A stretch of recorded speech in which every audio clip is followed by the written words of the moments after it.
دنیا میں بھی دیکھا ہوگا، اپنے معاشرے میں دیکھا ہے، اپنے ماحول میں دیکھا ہے، اپنے کلچر میں اس بات کو محسوس کیا ہے کہ کوئی بھی شخص کسی سے جب رابطہ رکھتا ہے تو اس کے پیچھے اس کے کچھ اہداف ہوتے ہیں۔ یعنی ہر شخص یہ چاہتا ہے کہ میرا رابطہ ایسے شخص سے ہو کہ جو اس کے لیے مفید ہو، اس کے لیے فائدہ مند ہو۔ یعنی میں کسی ایسے شخص سے رابطہ رکھنا نہیں چاہتا کہ جس سے میری شخصیت متاثر ہوتی ہو یا جس سے مجھے کوئی فائدہ نہ پہنچنے والا ہو۔ تو ہر آدمی، یہ ایک عقلی قاعدہ ہے کہ ہر انسان، ہر صاحب فہم ایسے شخص سے ارتباط رکھنا چاہتا ہے، ایسے فرد سے رابطہ رکھنا چاہتا ہے کہ جس کے ساتھ رابطہ رکھنے سے اسے کسی نہ کسی منزل پر، کسی نہ کسی عنوان سے فائدہ پہنچ سکے۔ اور آپ دیکھیں، لوگ یہی کہتے ہیں کہ بھئی اپنے رابطے بڑھاؤ، لوگوں سے رابطے میں رہو، تاکہ کسی بھی جگہ پر کسی بھی کا رابطہ، کسی کا ارتباط، کسی سے تعلق، وہ آپ کی کسی بھی جگہ پہ کام آ سکتا ہے۔ اسی وجہ سے آپ دیکھیں کوئی ڈاکٹر سے رابطے بڑھاتا ہے کہ کہیں ایسا نہ ہو کہ خدا نخواستہ ایمرجنسی میں کوئی ہاسپٹل جانا پڑ جائے، تو اگر ہاسپٹل کے اندر آپ کا کوئی ایک بہترین ڈاکٹر، اسپیشلسٹ ڈاکٹر اگر آپ کا کوئی جاننے والا ہے تو وہاں پر آپ کی سنوائی ہوتی ہے۔ ورنہ آپ دیکھیں کتنے مریض ہاسپٹل کے اندر اسی طرح سے آپ کو زمین پر بیٹھے ہوئے نظر آتے ہیں، اور آپ جو ہے ان کو دیکھتے ہیں کہ وہ بالکل بیچارے لاوارثوں کی طرح ہوتے ہیں، ہوتا ہے نا ایسا۔ تو آپ دیکھیں کہ اگر آپ کا وہاں پر کوئی ہیڈ آف ڈپارٹمنٹ یا کوئی بہت اچھا ڈاکٹر، کنسلٹنٹ ڈاکٹر اگر وہاں پر موجود ہے اور اس سے آپ کے رابطے ہیں، تو آپ یہ دیکھیں کہ آپ اچھا علاج کروا سکتے ہیں جا کر۔ اسی طریقے سے جب آپ کوئی عمارت تعمیر کرتے ہیں تو آپ یہ دیکھتے ہیں کہ کوئی بہترین، اچھا جاننے والا ہمیں انجینئر مل جائے، اس کے آفس کے اندر جہاں آرکیٹیکٹ کے نقشے پاس ہوتے ہیں، وہاں آپ یہ سوچتے ہیں کہ کوئی ایسا فرد مل جائے کہ جس سے کوئی رابطہ ہو جو ہمارا اس مشکل کو حل کر سکے، آسان کر سکے۔ اور بہرحال ہر ادارے کے اندر آپ تقریباً آپ دیکھیں، چاہے وہ کسی بھی قسم کا ادارہ ہو، مالی اعتبار سے، معاشی اعتبار سے، سماجی اعتبار سے، یہ ایک عقلی قاعدہ ہے اور معاشرے کے اندر ایک رائج چیز ہمیں دیکھنے میں آتی ہے کہ لوگ اپنے رابطے بڑھاتے ہیں کسی نہ کسی عنوان سے، کیونکہ رابطے بہرحال انسان کے کام آتے ہیں۔ تو جب دنیا کے اندر ہم اس چیز کو محسوس کرتے ہیں کہ رابطہ بہرحال، اور پھر آپ دیکھیں جتنا مضبوط آپ کا رابطہ ہوگا اتنا ہی آپ کو فائدہ پہنچتا ہے۔ جس کیٹیگری کا آپ کا رابطہ ہے اسی اعتبار سے آپ کو فائدہ بھی پہنچنے والا ہوتا ہے۔ اگر آپ کے رابطے بہت بڑے کسی افسر سے ہیں، ڈائریکٹر صاحب سے ہیں، چیف آف آرمی اسٹاف سے ہیں، کسی بہت بڑی شخصیت سے ہیں، تو اس کا فائدہ بھی آپ کو ویسا ہی پہنچتا ہے۔ تو اب یہاں پر آپ کو اندازہ لگائیے کہ جب دنیا کے رابطے انسان کی مشکلات کو حل کر دیتے ہیں اور اس کی پریشانیوں کو دور کرتے ہیں، تو اگر انسان جو خالق کائنات ہے، مالک دو جہاں ہے، اگر اس سے اپنے تعلق کو قائم کر لے، اس سے اگر اپنا رابطہ قائم کر لے، تو اس کے لیے کہاں فائدہ مند ہوگا؟ اس کی زندگی اور آخرت سنور جائے گی۔ اس لیے کہ خداوند عالم پوری کائنات پر اس کی قدرت اور اس کی حاکمیت محیط ہے۔ لہذا انسان اگر واقعاً خداوند عالم پر یقین رکھتا ہے، اس پر ایمان رکھتا ہے، تو اسے چاہیے کہ خداوند عالم سے اپنا رابطہ رکھے۔ اسی لیے دیکھیں امام علی علیہ السلام اس رابطے کا فائدہ بیان کر رہے ہیں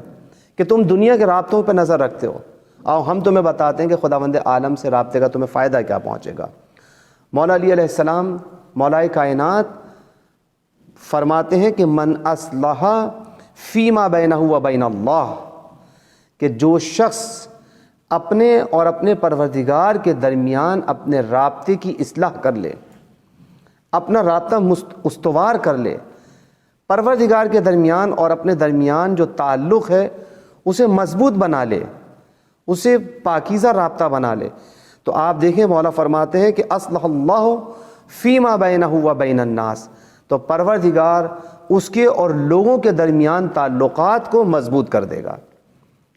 ان کی اصلاح کر دے گا، ان کو بہترین رابطے میں تبدیل کر دے گا۔ اس لیے بجائے اس کے کہ میں لوگوں سے رابطوں کے چکر میں رہوں، لوگوں سے رابطے کے لیے وسیلے تلاش کروں، مجھے چاہیے کہ میں اپنے پروردگار سے اپنا رابطے کو بہتر بناؤں۔ اور اگر پروردگار عالم سے ہمارا رابطہ صحیح ہو جاتا ہے، اس سے ہمارے تعلقات صحیح ہوتے ہیں، اس سے ہمارا رابطہ مضبوط ہوتا ہے۔ تو مولا فرماتے ہیں، ضمانت دے رہے ہیں، اصلح اللہ فیما بینہ و بین الناس، تو پروردگار اس کے اور لوگوں کے درمیان اس کے امور کی اصلاح کر دے گا، اس کے رابطوں کی اصلاح کر دے گا۔ اسی طریقے سے آپ دیکھیں کہ دوسرا فائدہ جو مولا نے ہمارے یہاں پر فرمایا ہے، مولا کائنات حضرت علی علیہ الصلوۃ والسلام یہاں پر یہ بات کہی ہے کہ من ترک للہ سبحانہ شیئا، کہ جو شخص اللہ سبحانہ و تعالی کے لیے اس سے تعلق کو قائم رکھنے کے لیے کسی چیز کو ترک کر دیتا ہے، چھوڑ دیتا ہے، کوئی حرام کام اس کے سامنے آیا اور وہ انجام دے سکتا تھا، آپ دیکھیں لقمہ حرام اس کے سامنے موجود ہے، وہ کھا سکتا ہے، اسے کوئی نہیں روک رہا، لیکن اس نے پروردگار عالم سے اپنے تعلق کو قائم رکھنے کے لیے، اس رابطے کو استوار کرنے کے لیے اگر اس کو ترک کر دیا، اس لقمہ حرام کو اپنے منہ تک نہیں لے کر گیا، چھوڑ دیا، نگاہوں کو ایسی چیز کی طرف کہ جہاں وہ آسانی سے دوڑا سکتا تھا، دیکھ سکتا تھا، لیکن اس نے اپنی نگاہوں کو روکا۔ اسی طریقے سے وہ چیز جو زبان سے اسے نہیں کہنی ہے اور وہ کہہ سکتا تھا لیکن اس نے اپنی زبان کو روک دیا، نہیں کہا۔ وہ چیزیں جو پروردگار عالم نے اسے سننے سے روکی ہیں لیکن وہ سن سکتا تھا، لیکن صرف اس وجہ سے اس نے ان چیزوں سے پرہیز کیا، نہیں سنا۔ کیوں؟ اس لیے کہ خداوند عالم سے تعلق قائم ہو جائے، رابطہ استوار ہو جائے، اس نے ان سب چیزوں کو ترک کر دیا۔ تو مولا فرماتے ہیں کہ اگر کوئی شخص پروردگار کے خاطر کسی چیز کو ترک کر دیتا ہے تو مولا فرماتے ہیں کہ عوضہ اللہ خیرا مما ترک، تو پروردگار عالم اس سے بہتر چیز اس کو عنایت کرے گا کہ جس نے اس چیز کو ترک کر دیا ہے۔ تو جس چیز کو آپ نے ترک کیا، اگر لقمہ حرام کو ترک کیا پروردگار عالم کے خاطر، تو خداوند عالم اس لقمہ حرام کے عوض کہ جسے ترک کیا ہے اس کے بدلے انسان کو بہترین رزق عنایت کرے گا۔ وہ نگاہیں جہاں وہ دوڑا سکتا تھا اور اس نے خداوند عالم کے خاطر اپنی نگاہوں کو روک لیا، اپنی پلکوں کو جھکا لیا، تو خداوند عالم اس کے لیے وہ منظر عنایت کرے گا کہ جو اس کی آنکھوں کے لیے ٹھنڈک قرار پائے گا۔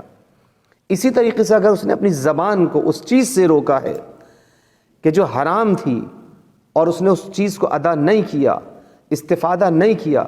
تو مولا فرماتے ہیں کہ خداوند عالم اس کو ایسی چیز عنایت کرے گا، اس سے بہتر عنایت کرے گا، چاہے وہ سننے کے اعتبار سے ہو، دیکھنے کے اعتبار سے ہو، استفادے کے اعتبار سے ہو، کسی بھی اعتبار سے اگر اس نے غلط چیز کو کہ جسے خداوند عالم نے اس کے لیے حرام قرار دیا تھا، اس نے اس سے اجتناب کیا ہے صرف کس لیے کہ خداوند عالم نے اس کو روکا ہے، اسے اجتناب کیا، تو خداوند عالم اس سے انسان کو اس سے بہتر چیز عنایت کرے گا انشاءاللہ العزیز۔